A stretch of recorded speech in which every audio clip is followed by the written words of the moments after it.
sommes entrés également dans le cadre de la mise en place d'une alliance qui serait un élément fédérateur qui va nous permettre d'échanger sur un certain nombre de questions à la base sans impliquer l'autorité étatique ou l'autorité politique.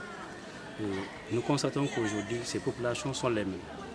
Ceux de la Guinée et du Sénégal, nous parlons pratiquement les mêmes langues, les mêmes ethnies qui y sont. Chacun de nous a un parent en Guinée, chacun de nous a un besoin en Guinée. Les Guinéens aussi, c'est vice-versa.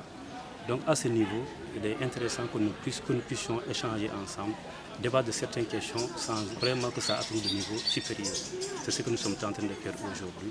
Et partant de cette alliance, nous allons continuer la sensibilisation tant du côté sénégalais que du côté guinéen, pour qu'on puisse vraiment avoir un élément qui pouvait, d'un moment à l'autre, nous permettre d'éradiquer un certain nombre de problèmes dans la journée de l'entreprise.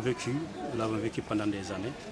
Et aujourd'hui, Dieu merci, nous remercions les autorités administratives, nous remercions les forces de sécurité et de défense parce que jusqu'au moment où je vous parle, nous pouvons rester 1 mois, 2 mois sans parler de vol de bétail. Auparavant, nous parlons de la razzia. Comme vous le constatez ici, auparavant, il n'y avait même pas de bétail, il n'y avait rien. Les bœufs ont été tous emportés. Il ne reste même pas des poulets, ils ont commencé à voler des poulets et des porcs. Donc aujourd'hui, nous disons Dieu merci. Ce phénomène a considérablement baissé et c'est ce qui est une satisfaction pour nous.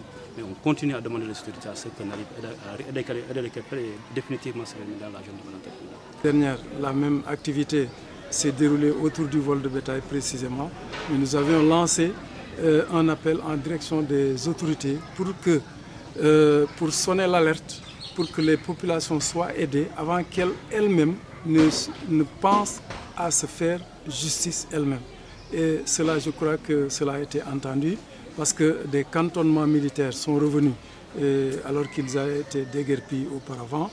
Et le vol de bétail aujourd'hui, on peut dire qu'il n'a pas complètement disparu, mais cela a connu une baisse très sensible et cela au bénéfice et à la quiétude de ces braves populations qui en ont souffert pendant très longtemps. Donc, cette alliance, ce qu'elle peut apporter, c'est d'abord aider à pacifier la zone, donc médiane du côté guinéen comme du côté sénégalais, tisser des relations de bon voisinage entre les populations, mais également aider à ce que les populations retrouvent la quiétude, la libre circulation des biens et des personnes, mais également la relance de l'économie de la zone, comme tout le monde le constate.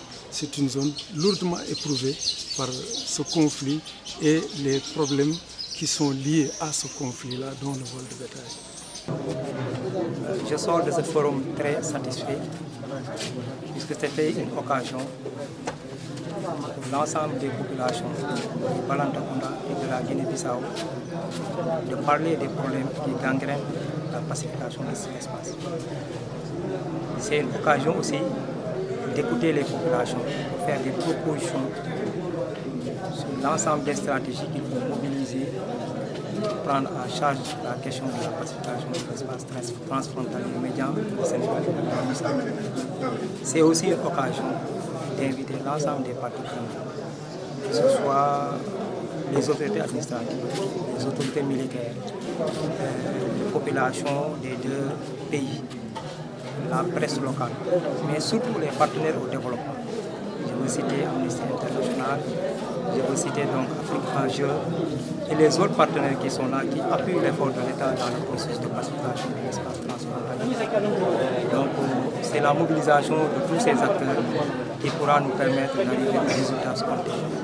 Et le résultat spontané des populations, c'est arriver à un espace pacifié où il y aura donc la libre circulation des personnes et de leurs biens, sans crainte, sans peur. Pour y arriver, comme je l'ai dit, l'État en tout cas a pris des dispositions pour accompagner les initiatives locales. Et nous ne ménageons aucun effort pour vraiment donc continuer dans cette lancée. Et déjà aujourd'hui, nous avons mis donc un pas.